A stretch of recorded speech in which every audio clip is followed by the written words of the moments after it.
அஸ்ஸலாமு வாங்க மாம்ஸ் கிச்சனுக்கு. இது வந்து கீச்சப் சம்பல்.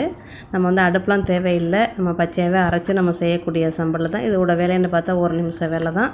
இது வந்து நிறைய இதுக்கு சாப்பிட்லாம். பழங்களை வெட்டி அதை தொட்டு சாப்பிட்லாம், மீனை சுட்டு சாப்பிட்லாம், மீனை அவிச்சு சாப்பிட்லாம், கோழியை சுட்டு சாப்பிட்லாம், கோழியை அவிச்சு சாப்பிட்லாம், தவை பொரித்து சாப்பிட்லாம், ஹாடாக்கு அவிச்சு சாப்பிட்லாம், பொரித்து சாப்பிட்லாம், உங்களோட விருப்பம். நான் வந்து அடிக்கடி ரெசிபியில் வந்து உங்களுக்கு கீச்சப் சம்பல் வருது, அதனால தான் நான் உங்களுக்கு இதை ஒரு வீடியோவாக போடுறேம்மா. இப்போ வாங்க நம்ம அதை எப்படி செய்யலாம் நம்ம வீடியோவில் போய் பார்ப்போம். நம்மளுக்கு அடுப்புலாம் தேவையில்லை, நம்ம மிக்ஸி ஜாரில் வச்சு அரைச்சிட வேண்டியதானம்மா. 10லேருந்து 20 மிளகா, உரப்பு மிளகா எடுத்துக்கிறோங்க. சிகப்பு பச்சை 2 மிக்ஸ் பண்ணி எடுத்துக்கலாம். சிகப்பு இல்லைன்னா எல்லாமே பச்சையாக எடுத்துக்கலாம். 4 பல் பூண்டு, 1 எலுமிச்சங்காய், 5 சின்ன வெங்காயம், அப்புறம் 1 துண்டு வெல்லம், உப்பு சின்ன spoon 1 spoon, 50 milli soya sweet sauce, okay, kecap manis. இது வந்து இங்கே உள்ளவோ எல்லாருக்குமே தெரியும் எப்படி எப்படி சாப்பிட்ணும்னு.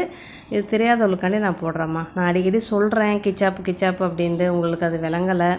அதனால் நான் தனியாக போட்டேன்டா என்னோடய ரெசிபிகளுக்கு நான் போடும்போது அந்த லிங்க் அவங்களுக்கு கொடுத்துருவேன், ஈஸியாக இருக்கும். எல்லாத்தையும் போட்டு அரைச்சிக்கிறேங்கம்மா. எலுமிச்சை தனியாக கடைசியில் ஊற்றிக்கிறேங்க. சீனி உப்பு உங்களோட ரசனைக்கான. இது வந்து 6 பேருக்கு சாப்பிட்றது. 50 மில்லி சோயா சோஸுக்கு தான் இவ்வளவு ஜாமான். நீங்கள் 100 மில்லியாக இருந்தால் இது எல்லாத்தையுமே நீங்கள் கூட்டிக்கிறணும். அப்புறம் நம்மளுக்கு அந்த டேஸ்ட்டு போயிடும்.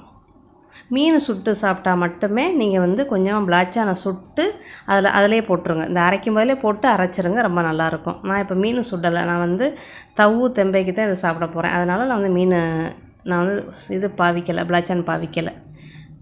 பிளாச்சான் இல்லாதவங்க நான் எப்போவும் சொல்கிற மாதிரி தான், விரால் காஞ்ச விரால் 1 ஸ்பூன் போடுங்க. அவ்வளோதாம்மா, அரைச்சாச்சுமா, ரெடி ஆயிடுச்சு. அருமையான சோஸு ரெடி. இது வந்து கோழியை அவிச்சு கூட தொட்டு சாப்பிட்லாம், மீனை சுட்டு சாப்பிட்லாம், கோழியை சுட்டு சாப்பிட்லாம், வெஜிடபிள் அவிச்சு வச்சு தொட்டு சாப்பிட்லாம். இது ரொம்ப நல்லாயிருக்கும்மா. இங்கே வந்து மலாய்க்காரவங்களுக்கு ரொம்ப ஃபேமஸ் இந்த கிச்சாப். நான் வந்து பீஹூன் சூப்புக்கெலாம் இந்த சம்பல் கிச்சாப் தான் உங்களுக்கு போட்டிருக்கிறேன். அதுக்கு தான் நான் வந்து இதை வந்து ஒரு வீடியோவை எடுத்து போட்டேன்டா உங்களுக்கு ஈஸியாக இருக்கும். நான் அந்த லிங்குகளை கொடுக்க எனக்கும் ஈஸியாக இருக்கும், அதனால தான் தனி வீடியோ போடுறேன். இது வந்து வியூவர்ஸ் கேட்டுக்கிட்டதுனால தான். நான் இன்னும் சில சம்பல்கள்லாம் உங்களுக்கு நான் போடணும், கண்டிப்பாக நான் ஒன்றா போடுறேம்மா. இதுதான் இந்த மாதிரி தான் பிளாச்சான் இல்லைன்னா நீங்கள் வந்து இறால் காஞ்ச இறாலை போட்டுக்கிறோங்க. இது வந்து நிறையா ரெசிபிலுக்கு நல்லாயிருக்கும், நல்லா திக்காக இருக்கும், நல்லா திக்காக ரொம்ப நல்லாயிருக்கும்.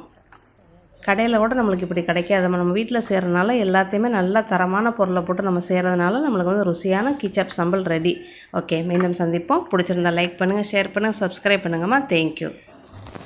Like, subscribe, JJ Mom's Kitchen. Bye. Bye.